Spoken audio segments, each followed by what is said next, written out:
Perhatian, PDKT online akan dimulai beberapa saat lagi. Mari siapkan hati kita untuk memuji dan menyembah Tuhan.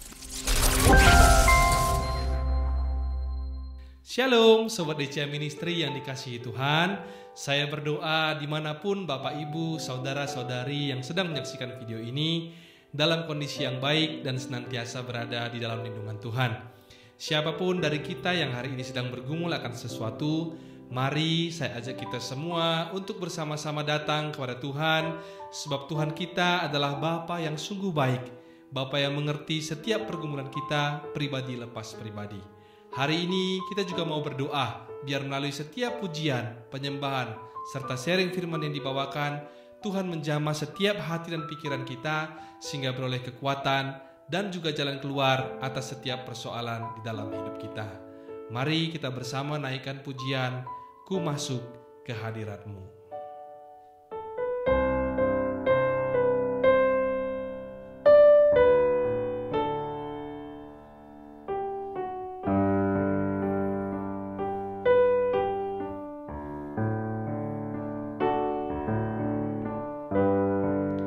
Ku masuk ke hadirat-Mu,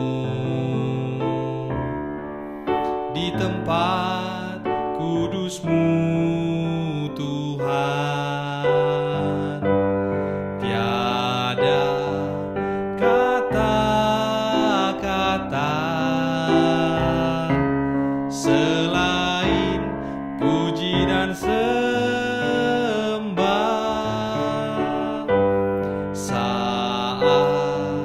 Saat ini alangkah indahnya Tuhan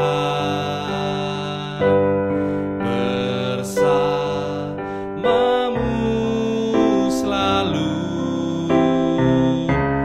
memuji dan menyembah-Mu.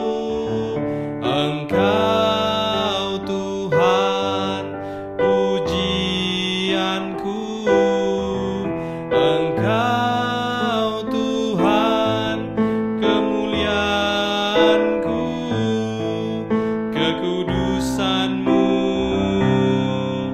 penuhi tempat ini.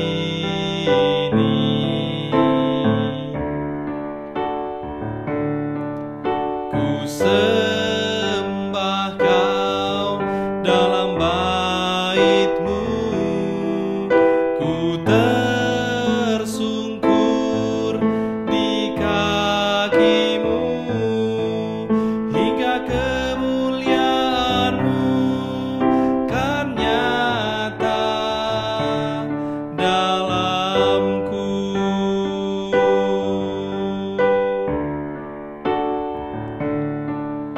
Engkau Tuhan pujianku, Engkau Tuhan kemuliaanku, kekudusan-Mu penuhi tempat ini.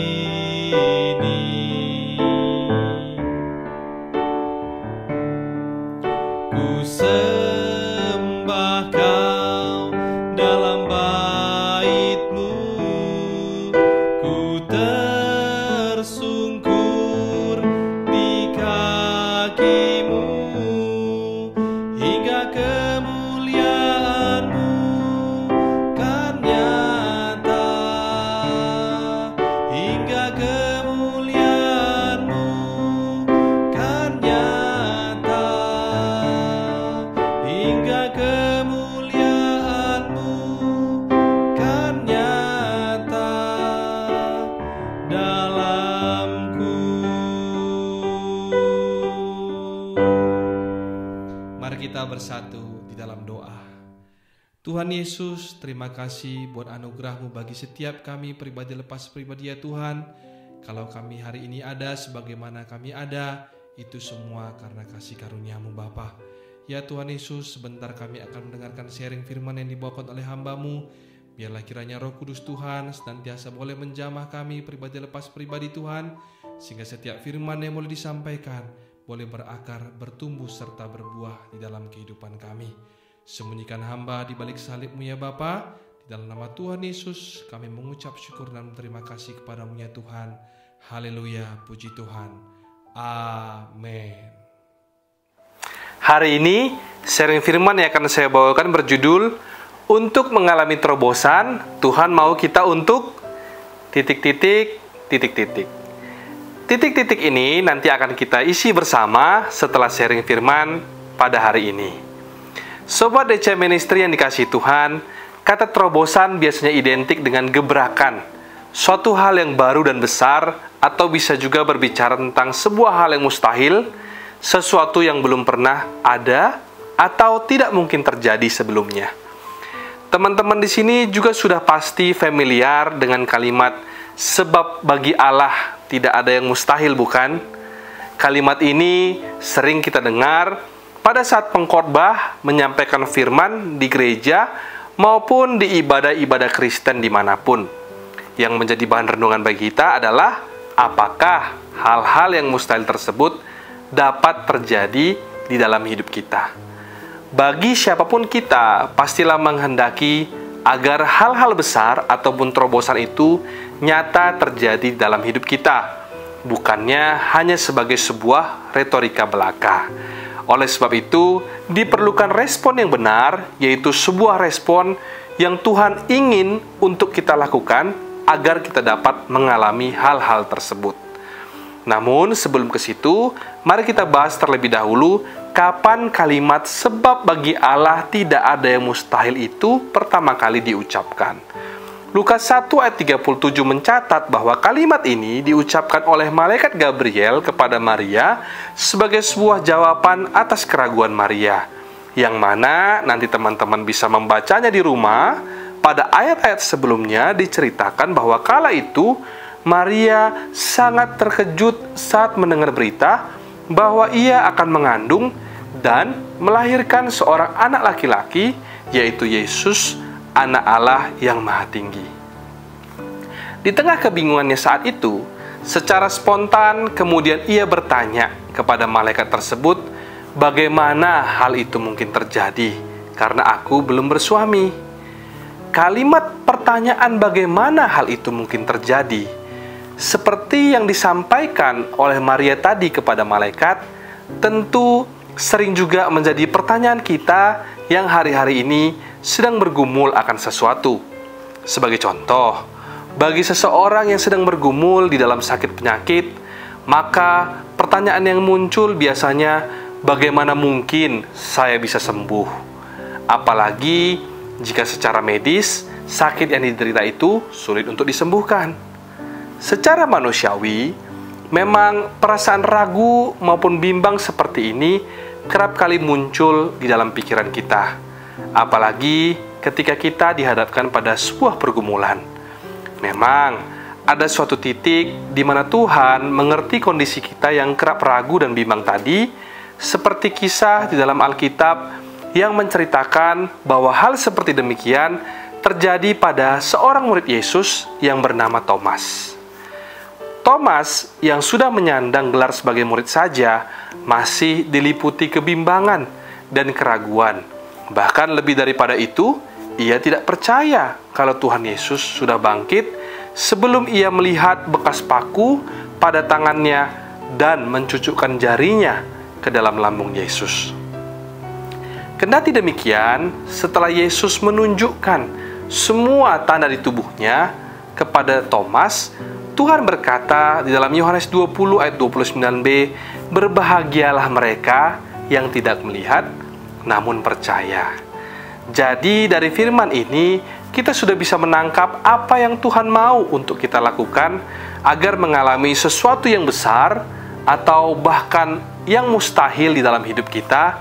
Yang pertama adalah tetap percaya sekalipun belum melihat. Tuhan kita adalah Allah yang tidak pernah lalai menepati janjinya. Bukan seperti manusia yang bisa lalai akan janji-janji yang pernah Dia ucapkan. Allah sudah menggenapi janjinya kepada bangsa Israel dan Ia juga telah menepati perkataannya kepada orang-orang yang berharap dan beriman kepadanya.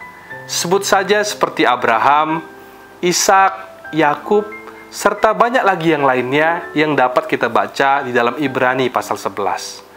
Hari-hari ini kita adalah salah satu dari banyak orang yang menanti janji Tuhan dengan segala pergumulan dan keperluan kita. Tidak banyak pilihan yang ada pada kita ketika Anda dan saya menaruh percaya kepadanya. Kita hanya bisa tetap yakin dan hidup sesuai dengan kehendak Tuhan bahwa suatu waktu Dia, yaitu Tuhan, akan menggenapi apa yang sesuai dengan kehendaknya. Kehendaknya yang dimaksud di sini adalah kehendak Tuhan, bukan kehendak kita. Karena kehendak kita bisa saja belum tentu yang terbaik, tetapi kehendak Tuhan sudah pasti yang terbaik bagi kita. Tetap percaya sekalipun belum lihat adalah bentuk iman yang sejati.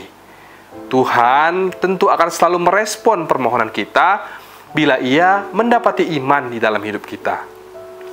Seperti pepatah yang mengatakan, "Do your best and let God do the rest." Lakukanlah apa yang perlu dan harus kita lakukan, sebab Tuhan pun akan berbuat apa yang Ia harus perbuat. Bagian kita hanyalah percaya dan taat saja. Poin berikutnya atau poin kedua yang Tuhan mau untuk kita lakukan agar mengalami sesuatu yang besar adalah dengan berdoa dengan tidak jemu-jemu.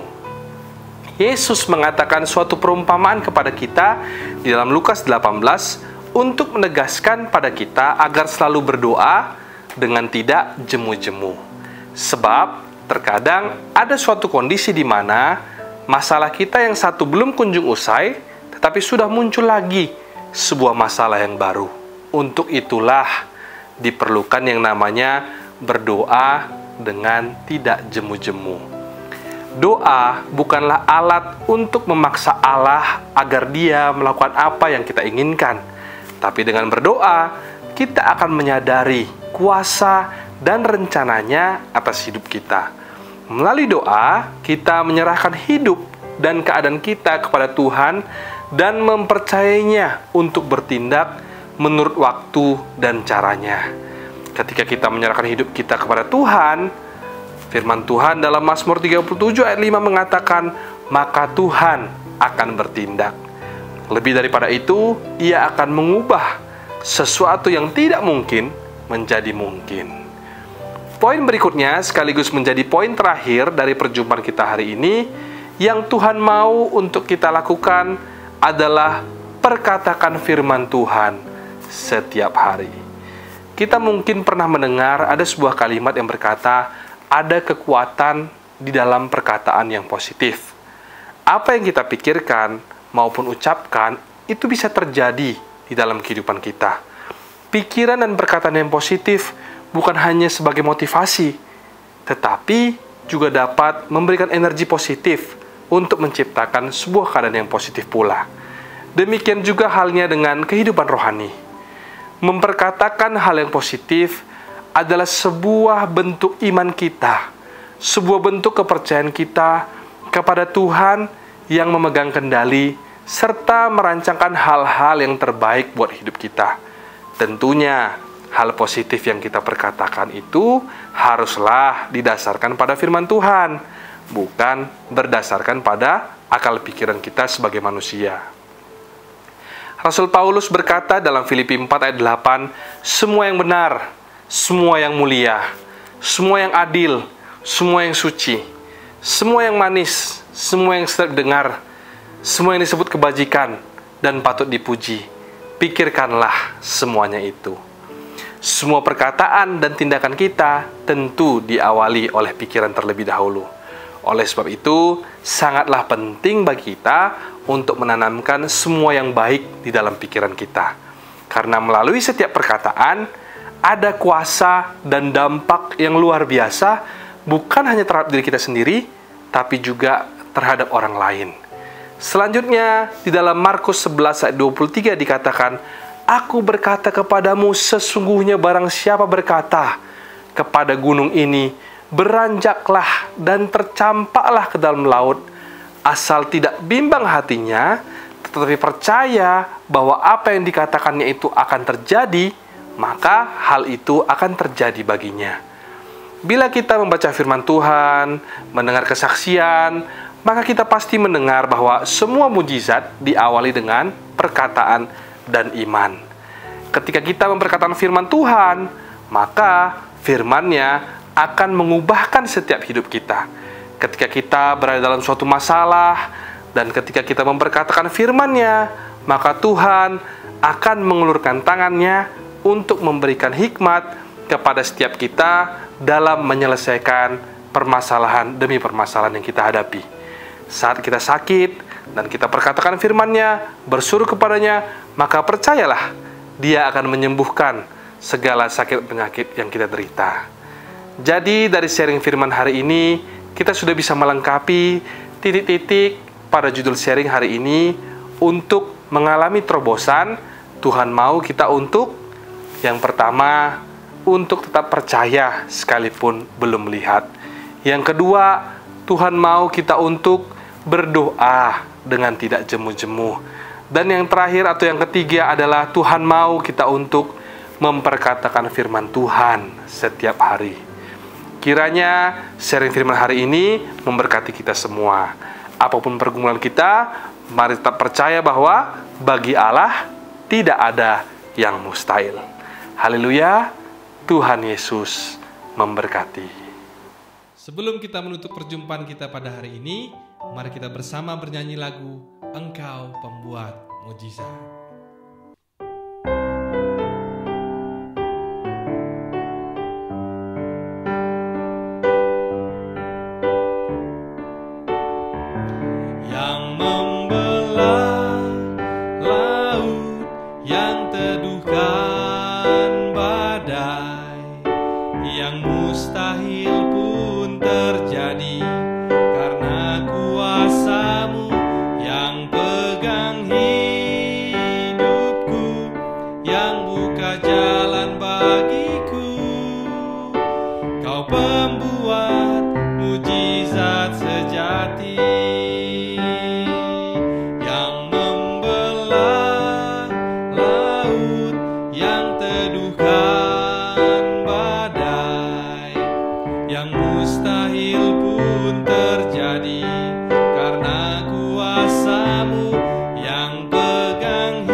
Terima kasih ya Tuhan Yesus buat sharing firman-Mu yang dibawakan oleh hamba-Mu pada hari ini Tuhan.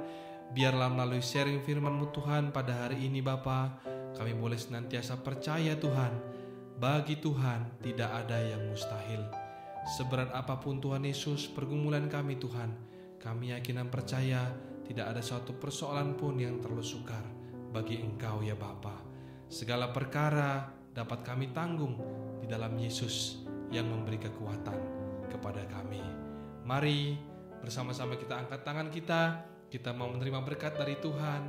Terimalah kiranya berkat dari Allah Bapa, cinta kasih Tuhan Yesus Kristus, penyertaan Allah Roh Kudus akan menyertai hidupmu mulai hari ini, bahkan sampai kali yang kedua Tuhan Yesus datang menjemput kita, namamu tercatat di dalam kitab kehidupan.